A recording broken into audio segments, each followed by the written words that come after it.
ফরিদপুরের মধুখালীতে দলবদ্ধ ধর্ষণ মামলার ১ নম্বর আসামিকে গ্রেফতার করেছে পুলিশ। শনিবার রাতে গ্রেফতারের পর রোববার দুপুরে তাদের ফরিদপুরের আদালতে পাঠানো হয়। মধুখালী থানার অফিসার ইনচার্জ SM নুরুজ্জামান জানান, থানায় দায়েরকৃত মামলার ১ নম্বর আসামি মোহাম্মদ ফরহাদ হোসেনকে গ্রেফতার করা হয়। অন্যদিকে ৪ ফেব্রুয়ারি ২০২৩ সালে দায়েরকৃত একটি মাদক মামলার সাজাপ্রাপ্ত আসামি আব্দুর রহিম বিশ্বাসকেও গ্রেফতার করা হয়।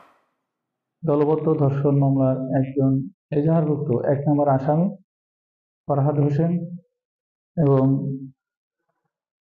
ওয়ারেন্টভুক্ত মাদক ব্যবসায়ী ১ বছরের সাজাপ্রাপ্ত আসামি মোহাম্মদ আব্দুর রহিম বিশ্বাসকে আমরা গত রাতে গ্রেপ্তার করতে সক্ষম হয়েছি। অর্থাৎ আমরা তাদেরকে বিচারের লক্ষ্যে বিজ্ঞ আদালতে প্রেরণ করা হচ্ছে।